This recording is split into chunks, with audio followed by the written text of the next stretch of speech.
Welcome to RR news. Varahi real estate Shankarpalli వారు సమర్పించు మన లీడర్ కార్యక్రమానికి స్వాగతం. మనతో పాటు ఇక్కడ ఉన్నారు Shankarpalli BJP senior leader Krishnareddy గారు. ఇప్పుడు వారితో మాట్లాడదాం. సార్ చెప్పండి, మీ కుటుంబ నేపథ్యం ఏంటి, మీ బాల్యం ఎలా గడిచింది?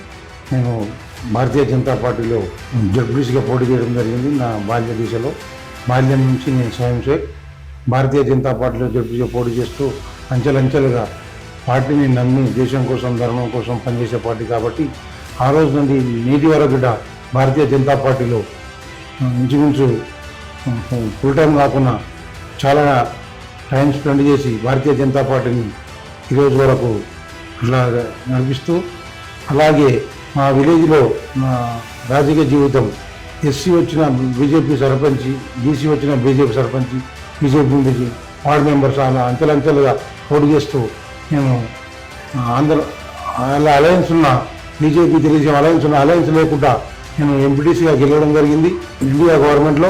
ఆ రోజు నేను ఒక ఎంపీటీసీగా గెలిచి బీజేపీ గుర్తు కూడా గెలిచి ఒకటి కాంగ్రెస్ వాళ్ళకి తక్కువ మండల్ ప్రెసిడెంట్ వాళ్ళకిచ్చి వైస్ ఎంపీపీగా పనిచేయడం జరిగింది. ఆ రోజు వాజ్పేయి గవర్నమెంట్లో నేను ఎక్స్ ఎంపీపీ వైస్ చైర్మన్గా ఉండి అలా ఇండియా గవర్నమెంట్లో చాలా మండలంలో మొత్తం ఉన్నటువంటి లింక్ రోడ్స్ కానీ మట్టి రోడ్లు, లింక్ రోడ్లు, వివిధ రకాల మండలంలో విలేజ్ టు విలేజ్ రోడ్లు చాలా డెవలప్మెంట్ ఇండియా గవర్నమెంట్ చేయడం జరిగింది. అట్లాగే అంచెలంచెలుగా చేసుకుంటూ అదే ఇండియా గవర్నమెంట్లో జనరల్ మహిళగా మా అమ్మను భారతీయ జనతా పార్టీ సర్పంచ్గా గెలిపించడం జరిగింది. ఎందుకంటే భారతీయ జనతా పార్టీ ఆ రోజు పువ్వు గుర్తు ఎవరికి తెలియదు, ధర్మం కోసం దేశం కోసం పనిచేసే పార్టీ. ఆ ఇండియా గవర్నమెంట్లో ఆ రోజుల్ని మా మదర్ను సర్పంచ్గా నన్ను ఎంపీటీసీగా గెలిపించి దోపేటు ప్రజలకు చాలా నేను రుణపడి ఉన్నాను. ఎందుకంటే ఇవాళ 6 నుంచి 18 ఏళ్ళ కింద పువ్వు గుర్తు మీద నేను గెలిచి మండల్ ఎంపీపీ వైస్ చైర్మన్గా అంటే కొనసాగుతూ ప్రతిపక్షాలతో కొట్లాడుతూ ఎన్నో రెవెన్యూ ఇబ్బంది చేసిన నన్ను గతంలో కూడా నేను గట్టిగా అడిగి నన్ను గతంలో పట్టువారి రెవెన్యూ 2 పాస్బుక్లు ఇస్తే గతంలో నన్ను గట్టిగా అడిగినందుకు జైలుకు పంపడం జరిగింది. అట్లాకుండా మా గవర్నమెంట్ లేకుండా మేము ఇలా భారతీయ జనతా పార్టీ కార్యకర్తగా ప్రతిపక్షాలను ఎదుర్కొని ఈరోజు నేటి నుంచి ఈ రోజు వరకు చాలా కార్యక్రమాలు చేసుకుంటూ మొన్న రీసెంట్లీ మా మిసెస్ కూడా జనరల్ మహిళ బీజేపీ జడ్పీసీగా పోటీ చేయడం జరిగింది.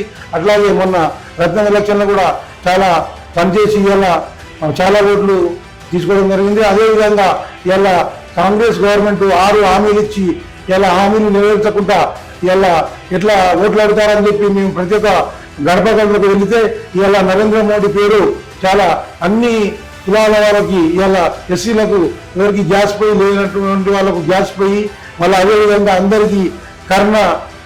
అందరికీ ఇంజక్షన్స్ మరియు బియ్యము చాలా ఇలా గ్రామాలలో రైతు వేదికలు, సీసీ రోడ్లు, డ్రైనేజీలు ఇలా బీఆర్ఎస్ గవర్నమెంట్లో ఆయన చాలా డెవలప్మెంట్ ఇచ్చినామని తెలియకుండా ఇలా బీఆర్ఎస్ గవర్నమెంట్ సొమ్మంది సోకుంది చెప్పుకొని ఇలా బీఆర్ఎస్ గవర్నమెంట్కి ఎలా చెంపదెబ్బ పెట్టిరో అలాగే ఇలా కాంగ్రెస్ గవర్నమెంట్ సీఎం రేవంత్ రెడ్డి గారు ఇలా దొంగ హామీలు చెప్పి ఎలా ఓట్లు ఇలా అడగడానికి వస్తారని చెప్పి పబ్లిక్లీ ఇలా భారతీయ జనతా పార్టీ వైపు ఇలా మాట ఇస్తే తప్పదని చెప్పి ఇలా భారతీయ జనతా పార్టీ వైపు 100% జనాలు అన్ని కులాల వారు కూడా ఇలా చేసినటువంటి అభివృద్ధిని ఇలా దేశంలో భారతీయ జనతా పార్టీ నరేంద్ర మోడీ గారు ఎలా అన్ని విదేశాల్లో ముందుకు తీసుకెళ్లి మన భారతదేశాన్ని ఎలా ముందుకు ఉంటుందో అట్లాగే మచ్చలేని నాయకుడు నరేంద్ర మోడీ గారు అదేవిధంగా ఇలా విశ్వేశ్వరరెడ్డి గారికి కూడా ఒక మంచి పేరుంది. ఆయన మచ్చలేని నాయకుడు.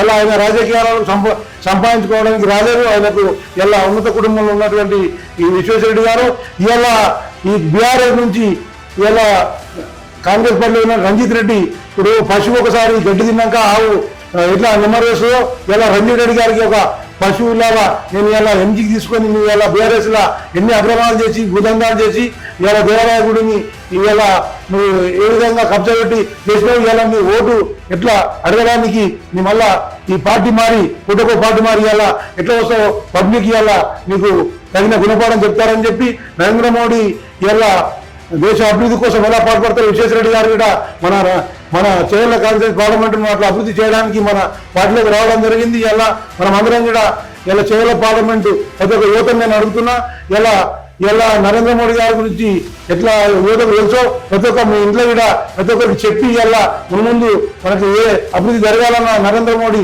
గవర్నమెంట్ ఆడ ఉండాలి, విశ్వేశ్వరరెడ్డి గారు ఎంపీ ఉండాలి. అట్లయితేనే మన చేవెళ్ళ ఎంపీ ఈ ముందుకు పోయి మన చేవెళ్ళ అసెంబ్లీ ఎంపీ పార్లమెంట్ సీటును గెలిపిస్తామని ఆశిస్తూ ఈ అవకాశం ఇచ్చిన ఆర్ఆర్ న్యూస్ గారికి, విజయవాడానికి ధన్యవాదాలు.